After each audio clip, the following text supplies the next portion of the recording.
Well guys, Mark Zuckerberg got me again on Facebook Marketplace, and I found this thing. If you ever been to the Oregon coast, you might have seen these around. This thing definitely needs a lot of work. It doesn't really have a seat, the brakes don't work, and it's been sitting outside for, I think the guy said, 10 years or so. Alright, so I have this axle here, and it actually has a differential inside of it. Oh, and then we're gonna put this somewhere on the frame like that. And the first order of business will be to make a swing arm. So I cut out a bunch of what looks like Loch Ness monsters, and then just clean up all the slag.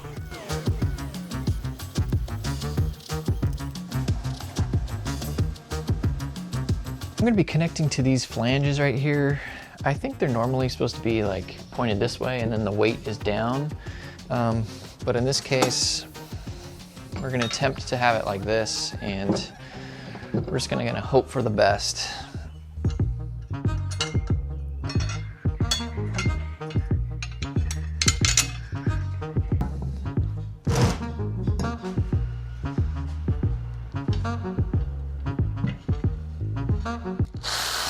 Unfortunately, the frame is a little bit in the way, so we gotta do a little bit of chop chop.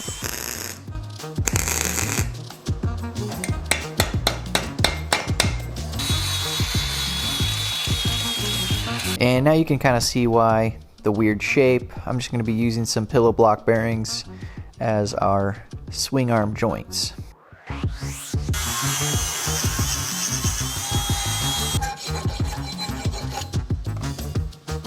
So I pre-assembled the brackets that I'm going to weld to the frame. I made them incorrectly, so I had to do some modification.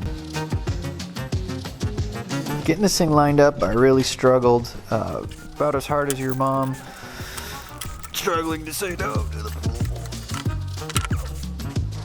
pool. Okay, I have no idea what is going on here. As you can see, this is so lopsided, and even so, everything's loose, meaning it can, all these parts can settle. And so if I lift it on this side, oh fudge.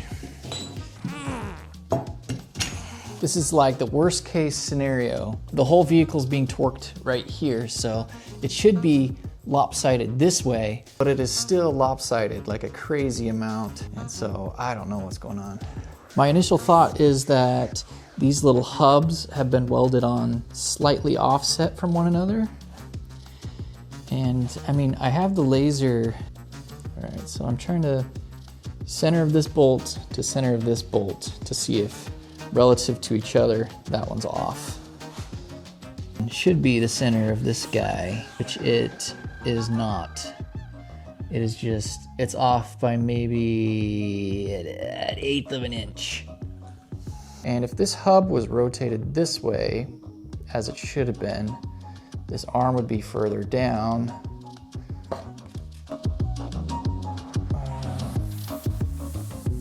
Would that raise it?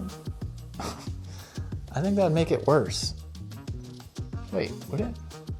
So this would be this. Anyway, so I decided to cut off that flange. Kind of a pain in the butt.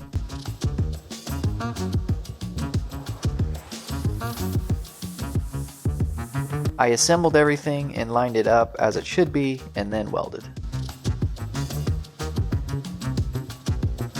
And with that, it is definitely fixed. It is a lot better, and we're even Steven. For the suspension, I'm going to be using these motorcycle shocks. I think they're off of like a Honda 350, an old one. Not sure. It might not have enough force in them, but we'll see once it's all assembled.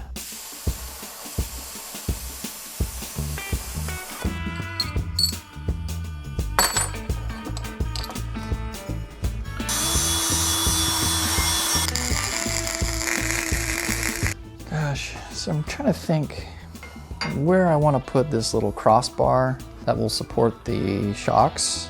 I could easily just put a bar right across, and there's that, but I don't like that. So I think what I want to do... All right guys, I'm gonna be completely honest. I kind of just blacked out and did all this. It's all just kind of tacked in there, so I'll still have to come by and re-weld it. I think it'll be robust enough, but I guess we'll find out. So moving on, we're going to figure out a way to mount the wheels, and I'm definitely going to need an adapter, so I jumped into Fusion and made this little guy. And just if you're curious, this is how I program the cuts, so you can kind of do it by feature, and it's really straightforward to learn. Anyway, first I 3D print a prototype, make sure it fits.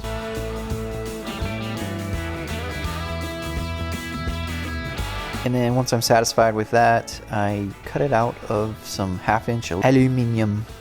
While that's being cut out, I am prepping the frame for the transmission.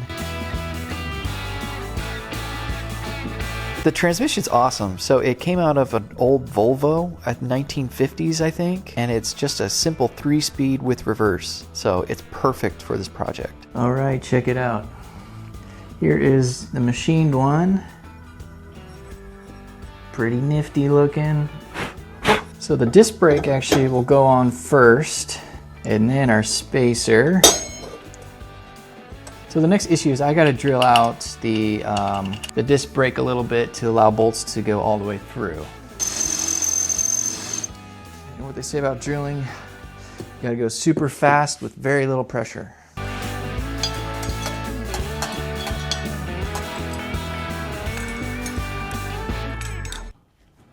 I only had the wheel bolted in 2 spots, so I think that's why the wheel looks lopsided. Cut out this piece, and that's gonna go just like that. For mounting it to the transmission, actually, I'm going to use it as a fixture.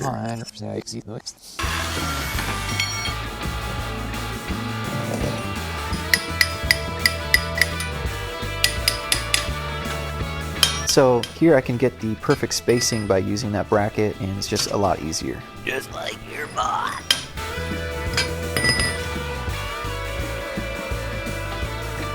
To be able to remove the transmission, I have this second bracket that is bolted to brackets that are bolted to, it's a removable bracket. The transmission is mounted, and now I'm going to deal with the drive shaft.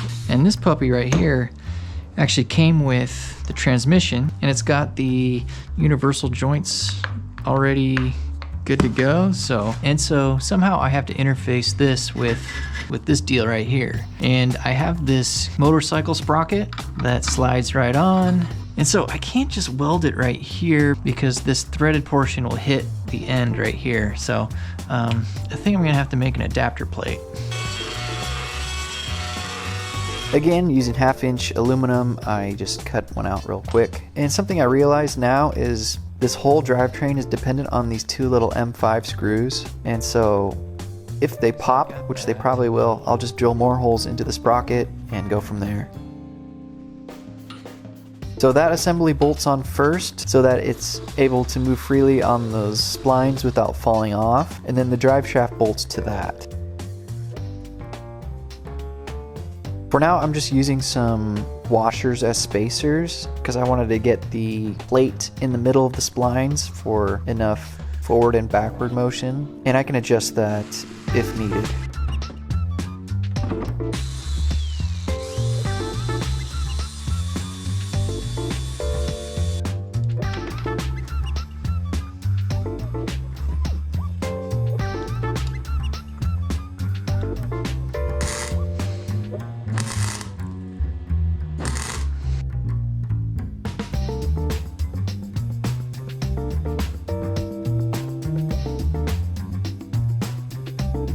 The suspension seems like it works pretty well.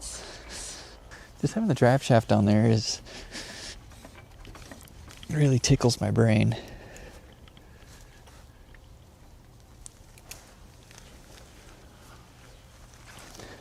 I'm really happy because I was nervous that that adapter would bottom out on the differential case or on the nut holding it on, but it's perfect. It doesn't move too far back or forward.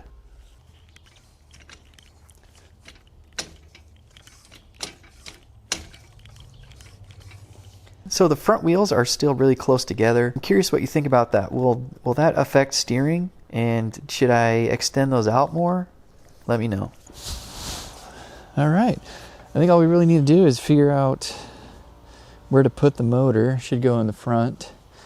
And then we can talk about how the clutch is going to work. It's going to be a manual clutch, just like a car. It's going to be pretty cool. So hope you guys stay tuned for that.